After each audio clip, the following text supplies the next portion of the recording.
అందరికీ నమస్కారం అండి. నేను మీ Radhika. Welcome to Kommasani presence. ఈరోజు జొన్నలతోటి ఒక మంచి హెల్దీ బ్రేక్ఫాస్ట్ని తయారు చేసి చూపించబోతున్నాను. దానికోసం ముందు రోజు రాత్రే జొన్నల్ని ఒక బౌల్లోకి తీసుకొని ఒక గిన్నెలోకి వేసేసుకొని వాటర్ తోటి నింపుకోవాలి. తర్వాత దీంట్లో ఉండే చచ్చు పుచ్చు గింజలన్నీ కూడా పైకి తేలుతాయి. ఆ వాటర్ని వంపేసి మరొకసారి వాటర్తో వాష్ చేసేసి మళ్ళీ వాటర్లో నానబెట్టేసుకోవాలి. ఓవర్ నైట్ జొన్నలను అయితే నానబెట్టుకోవాల్సి ఉంటుంది.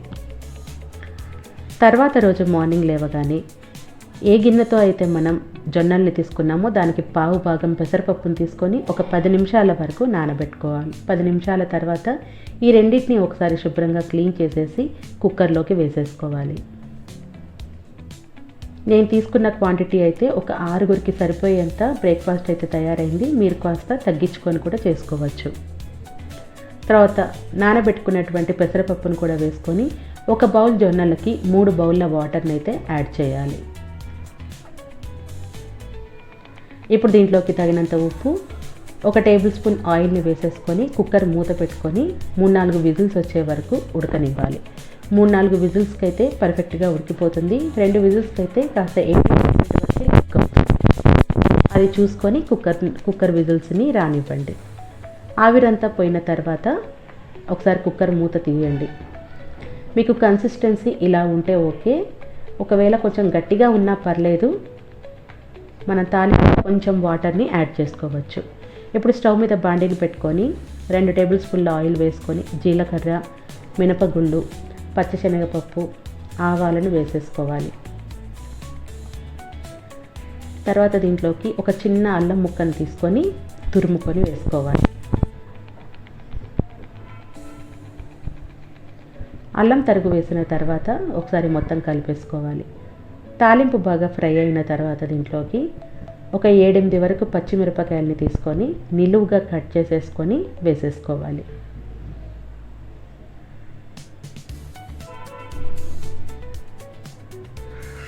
పచ్చిమిర్చి వేసేసుకున్న తర్వాత ఆనియన్ కూడా నార్మల్గా మనం ఉప్మాకు ఎలా అయితే కట్ చేసుకుంటామో అలా కట్ చేసుకొని వేసుకొని వీటిని బాగా ఫ్రై చేసుకోవాలి.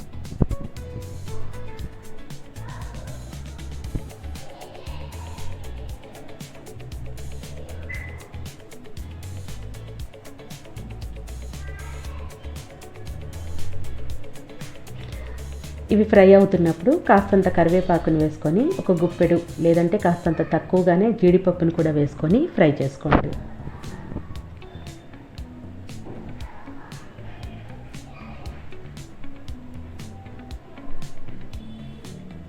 ఈ ఆనియన్స్, పచ్చిమిర్చి, జీడిపప్పు ఇవంతా చక్కగా ఫ్రై అయితేనే టేస్ట్ అనేది చాలా బాగుంటుంది. ఇవి ఫ్రై అయిన తర్వాత ఇప్పుడు జొన్నలు, పెసరపప్పు మిశ్రమాన్ని అంతా కూడా బాండీలోకి వేసేసుకొని కలుపుకోవాలి.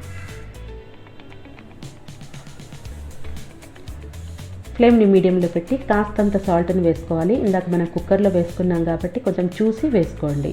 తర్వాత కాస్తంత మిరియాల పొడిని కూడా వేసేసుకొని ఉడకనివ్వాలి.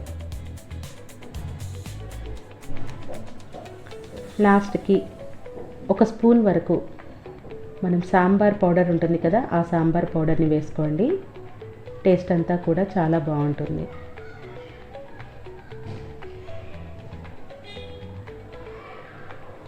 ఇది కలిపేసుకొని ఒక 1/2 నిమిషం పాటు ఉడికించుకున్న తర్వాత స్టవ్ ఆఫ్ చేసేస్తే హెల్దీగా ఉండే జొన్నలతోటి బ్రేక్ఫాస్ట్ అయితే రెడీ అయిపోతుంది. వీటిని ఒక 5-6 స్పూన్లు తింటే చాలు. ఎక్కువగా తినాల్సిన అవసరం లేదు. రోజంతా చాలా యాక్టివ్గా, ఉత్సాహంగా ఉంటారు.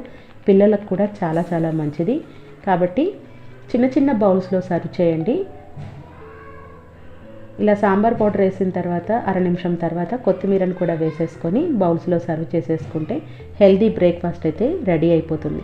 తప్పకుండా వారంలో 2-3 సార్లు ఈ బ్రేక్ఫాస్ట్ అయితే మీరు ప్రిపేర్ చేసేసుకోండి.